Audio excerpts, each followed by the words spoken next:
Welcome to the Electronic Billing System Provider tutorial. There's also a written manual that is provided to you that offers the information for getting assistance in signing in, electronic billing system, address box, and if you're having issues with the centralized data system, their mailbox that you can access.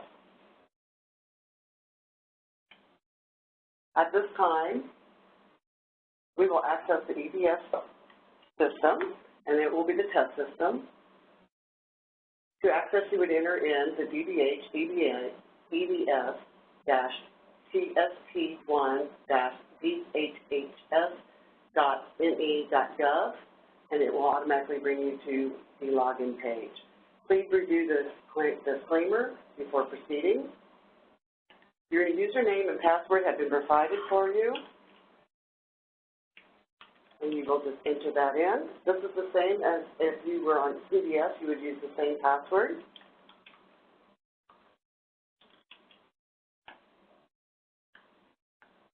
And just select Login, and it will bring you to the payment page and any access that you have. At this time, there's only payments. As we are developing, you will have access to dashboards and reports that will come later on. So to begin with, you would just select payments, and you see that there is reimbursement request and payment status. So each month, you will come in, and to process your payment, you will select reimbursement request, and as you notice, you can see that your name will be up there at the top. If you have multiple contracts with the region, each one will be listed below. At this time, we're going to be using, this contract is the contract that you have with the region for mental health and substance use services. These contracts will, as you can see, was for testing.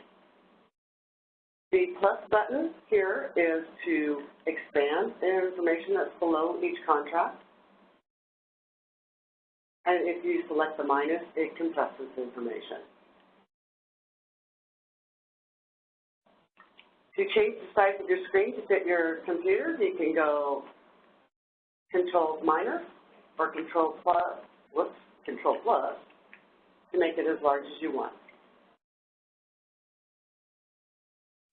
So the units for CBS at this time are being transmitted on the 6th of the evening of the 6th.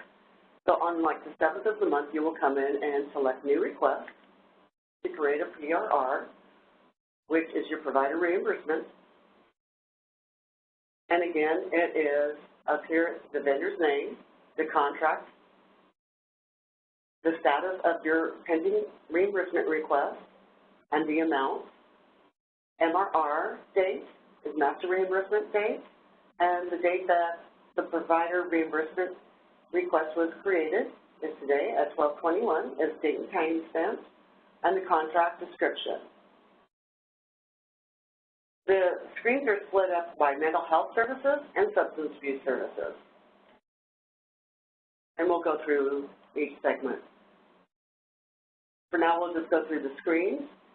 And as you can see, it has service name, the month of the service, units that were brought in from centralized data system, the unit factor, the rate, reimbursed units, reimbursement amount, available balance, prior year billed year-to-date, total billed year-to-date, and the type of reimbursement.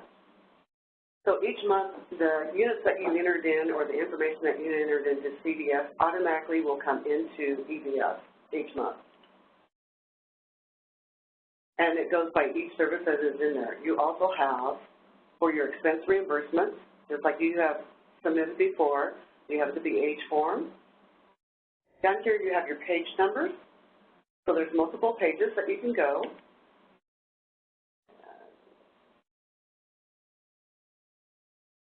And forward the last page.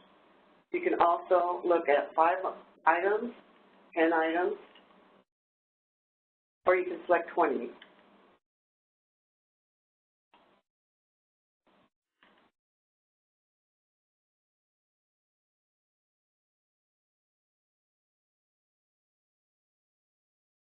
And the same with substance abuse.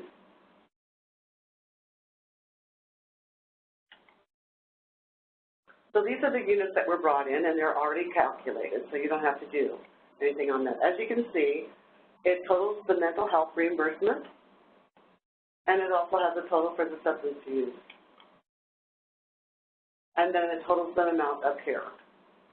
For expense reimbursement, you would come in, and you just select Edit, or the BH form to edit, and enter the amounts in.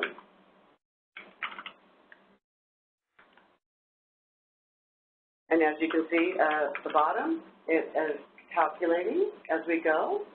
And as the revenue received, if you receive any revenue that you need to report back, you would just enter that. And it doesn't require a minus sign. You just enter the number, and it calculates it.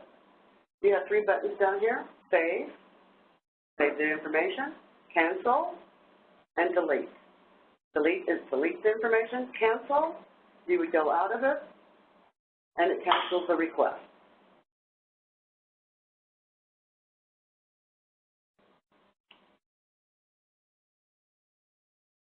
So again, you can just go in, and we're going to add some in for demonstration.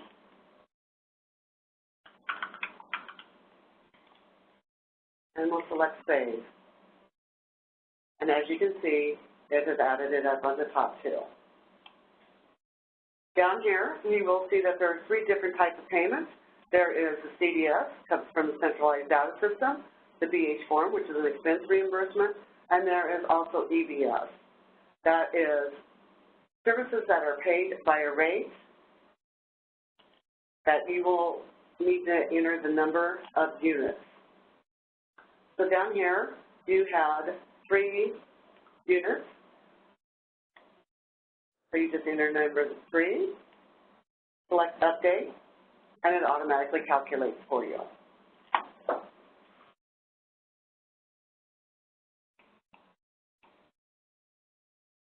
And we can go down here, say services, the H form for substance abuse.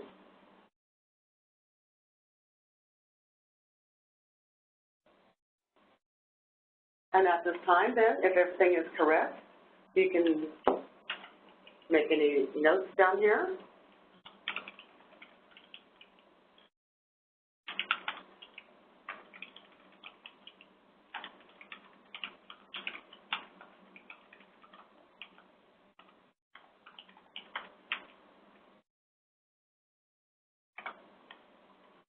And as you can see, you have 3 buttons: Submit, Delete, and Back. Submit, of course, will send this to the region. Delete will delete this request. And Back, we will select Back. It takes you back. But as you can see, it's still pending, so you have not lost any of your information. So if you want to go back into Edit at a later time, you can. And all your information is still there. I do want to explain to you that if by accident you hit Remove Units, and we'll just do that, and then you want to bring them back in, all you have to do is select Refresh, and it keeps them. If there's any changes on the units that you are applicable for this month, you will need to put that into CDS, and it will be reflective of the following month. If there's any issues with CDS, please contact the CDS Help Desk. Again, you can delete this request, select Delete, and it's gone. So if you need to recreate it, as you can see, the units come back in, and all the expense reimbursements are there again. But it has not retained any of your, well, yes, excuse me, it does retain the information after you hit Delete. You need to add a service from the previous month or any of the previous months. Select Service Month, and it has a drop-down menu of the month for that contract year.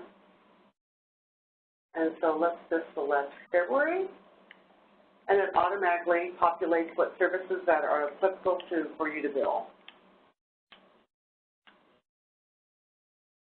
And you would just select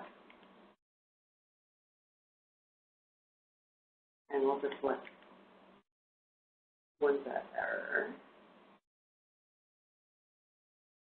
You can select as many services as you want. And it should be on the last page, and it's here. There it came in too, for interpreter services and supported employment. And you would just complete those. If there's units from previous months, they would also be displayed up here with the correct service month that it was entered.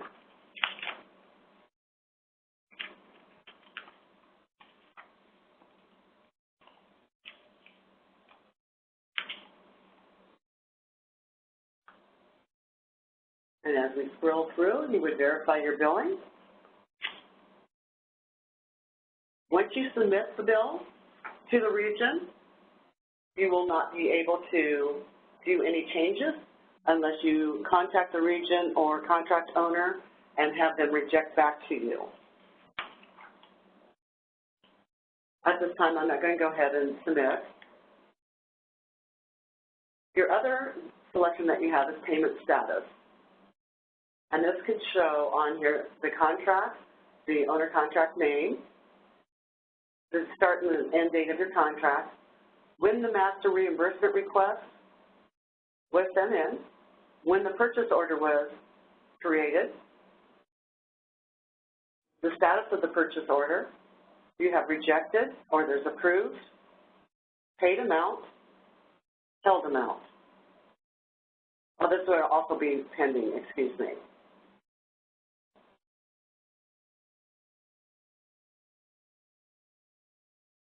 So we'll go ahead and bring one in, and it shows the provider view summary, the contract, your address book number for payment, owner contractor name, object code is for our information, master reimbursement date, the purchase order date, paid amount, held amount. Held amount is if there is any amount that is being held for, like, units to be held for further determination or any of those processes that might, and it will show.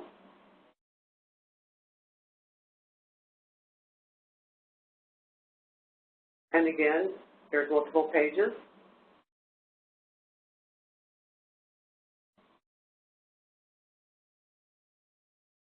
And again, you can export this to a PDF.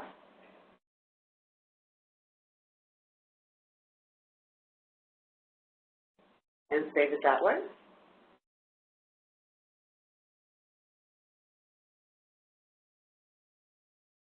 And that is the payment status. Again, later on we will have dashboard that will provide information to you and cue you as when payments are being processed and other information that is important to manage the billing.